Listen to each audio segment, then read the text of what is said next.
కాంగ్రెస్ ప్రభుత్వం ఇచ్చిన ఫస్ట్ హామీ ఏంటంటే కాంగ్రెస్ ప్రభుత్వం ఏర్పడిన వెంటనే ఏకకాలంలో 2 లక్షల రైతు రుణమాఫీ చేస్తామని చెప్పి మన కాంగ్రెస్ గవర్నమెంట్ అనౌన్స్ చేసింది. మరి ఇది ఎంతవరకు నెరవేరు అని మీరు అనుకుంటున్నారు? ఇప్పుడు ఏకకాలంలో 2 లక్షల రుణమాఫీ చేస్తాం. ఇంకా అంతేందుకు ఎన్నికల ముందు రేవంత్ రెడ్డి గారు చెప్పింది ఏంటి అంటే, మీరు ఇప్పుడు రాబోయేది మన ప్రభుత్వం, మీరు ఇప్పుడు బ్యాంక్కి వెళ్ళండి, ఇప్పటికిప్పుడు 2 లక్షల లోన్ తెచ్చుకోండి, మా ప్రభుత్వం రాగానే మాఫ్ చేస్తున్నాం ఎల్లుండి అని చెప్పి రైతులకు కూడా చెప్పాడు. మరి వచ్చిన తర్వాత మాఫ్ చేసింది ఏమన్నా? ఇలా 50% కూడా మాఫ్ జరగలేదు. 50% కూడా మాఫ్ జరగలేదు. ఎంత ఘోరంగా అంటే 2 లక్షలు అనదాంట్లోనే తిరగాల్సి ముఖ్యమంత్రి గారు దానికి క్లారిఫికేషన్ ఇవ్వలేదు క్లియర్. 2 లక్షలు ఉన్న వాళ్ళకే రుణమాఫీ చేస్తారా?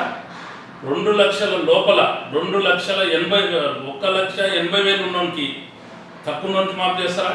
లేకుంటే 2 లక్షలు దాటి పైబడినోనికి ఆ పైబడ్డది వాళ్ళు కట్టుకుంటే మాఫీ చేస్తారా అనేది కూడా తెలియలేని పరిస్థితి. చాలా మందికి ఒక 1,000 రూపాయలు 2 లక్షల 1,000 రూపాయలు ఉంటే వాళ్ళకి మాఫీ కాలేదు. తర్వాత మళ్ళీ దాన్ని మేమందరం తెలంగాణ రాష్ట్ర సమితి అంటే భారత రాష్ట్ర సమితి పెద్ద ఎత్తున ఉద్యమం చేపట్టేటకల్లా మళ్ళీ వాళ్ళను రీఎంక్వైరీ పేరు మీద వాళ్ళను ఆలోచన చేస్తామని చెప్పి కట్టుకోమని చెప్పింది. కానీ ఇంతవరకు ఇంకా మాఫీ కాలేదు. మేము మా నాయకులు చాలా ఛాలెంజ్ చేస్తున్నాడు. ఎక్కడ అసెంబ్లీలో నిండు సభల హరీష్ రావు గారు ఛాలెంజ్ చేశాడు. ఏడ ముఖ్యమంత్రి గారు సొంతూరుకి వెళ్దాం, పుట్టినూరుకి వెళ్దాం, లేకుంటే గెలిచినూరుకి పోదాం, ఎక్కడైనా మాపైందేమో చూపిస్తామని చెప్పారు. మేము రాజీనామా చేస్తామని మా నాయకులు చెప్పారు. కానీ మరి దానికి ప్రభుత్వం ముందుకు రాలేదు. ఎక్కడ కూడా రుణమాఫీ జరగలేదు. ఈరోజు రుణమాఫీ జరిగింది కూడా అంతంత మాత్రమే రుణమాఫీ జరిగింది. పక్షపాతంతో రుణమాఫీ జరిగింది.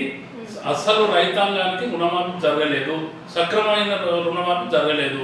అదే బీఆర్ఎస్ ఉన్నప్పుడు రైతులకు ఎంత రుణమాఫీ జరిగింది, వాళ్ళకు ఏమి లాభాలు అయినాయి సార్? ఇప్పుడు మేమేమంటున్నాము అంటే, మేము క్లియర్గా మేము ఒకటి వ్యవసాయం అంతా కూడా క్లియర్గా ప్రచురించినాం. ఇగో దీంట్లో 24 గంటల ఉచిత విద్యుత్ కొరకు 36,899 కోట్లు మేము వెచ్చించినామని చెప్పి ప్రచురించినాం. దీన్ని పబ్లిక్ లో కూడా ఇచ్చినాం. అట్లనే 58,029 లక్షల మంది రైతులకు గాను 30,000 కోట్ల రుణమాఫీ చేశాం రాష్ట్ర ప్రభుత్వం కేసీఆర్ గారి నాయకత్వం. ఇది చాలా మేము క్లియర్గా చెప్పినాం, ప్రకటించినాం, సభలో ప్రకటించినాం, అంతటా కూడా ప్రకటించినాం. అందుకే మేము అంటున్నాం, ఏదైతే వరంగల్లో నువ్వు రైతు డిక్లరేషన్ ప్రకటించినవో, రాహుల్ గాంధీ గారిని తీసుకుపోయి ప్రకటించినవో, రాహుల్ గాంధీ గారు కూడా తప్పు మాట్లాడినట్లు అయిపోయింది కదా. ఒక్కటికొక్కటి కూడా ఎలా చేయలేకపోయినా కదా. 24 గంటల కరెంట్ మేము ఇచ్చినాం. 24 గంటలకు గాను 36,899 కోట్లు మేము వెచ్చించినామని చెప్తున్నాం. దీంతో మేము ఉచిత కరెంట్ ఇచ్చినాం అంటున్నాం. మరి ఉచిత కరెంటు పేరు మీద ఈరోజు నాణ్యత లేని కరెంట్ ఇస్తున్నావా? ఎప్పుడు వస్తుందో కరెంట్ తెలియలేని పరిస్థితి ఉన్నది. ఎప్పుడు మోటార్లు అడకపోతే తెలియలేని పరిస్థితి ఉన్నది. రైతులకు మోటార్స్ గవర్నమెంట్ మోటార్స్ అడకపోతున్న పరిస్థితి ఉన్నది. కరెంటు అంటే ఆటోమేటిక్ వేసి కూర్చుంటే తప్ప కరెంట్ వచ్చేపోయేది కూడా తెలియలేని పరిస్థితిలో ఈరోజు రైతులు ప్రాక్టికల్గా నేను స్వయాన రైతులుగా కూడా చెప్తున్నా. నా దగ్గర ఉన్న బావులలో నీవు ఎప్పుడు మోటార్ల కాడికి మావాడు తిరుగుతూనే ఉండాలి. తిరుగుకుంటే అట్లాంటి పరిస్థితి ఏర్పడ్డ. కరెంట్ ఎప్పుడు వస్తుందో తెలియదు, ఎప్పుడు పోతుందో తెలియదు. ట్రాన్స్ఫార్మర్ ఎప్పుడు ఎండిపోతుందో తెలియదు, ఎప్పుడు ట్రాన్స్ఫార్మర్ పోతే కూడా ఎన్ని మేడం అప్పుడు ఎన్ని ట్రాన్స్ఫార్మర్లు పోతే చాలు వాళ్ళు తెచ్చిపెట్టేది. ఇప్పుడు ఎక్కడ మళ్ళీ ట్రాన్స్ఫార్మర్ పోయింది అంటే ట్రాక్టర్ మేము రైతే పెట్టుకున్నారే. మళ్ళీ కాకపోతే తీసుకుపోయిన తర్వాత వాళ్ళకి 10,000 ఇస్తేనే ట్రాన్స్ఫార్మర్ వచ్చే పరిస్థితికి వచ్చింది.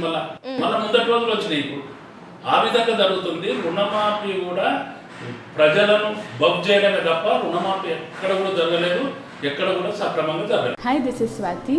లైక్ చేయండి, షేర్ చేయండి, కమెంట్ చేయండి అండ్ సబ్స్క్రైబ్ చేయండి GRTV.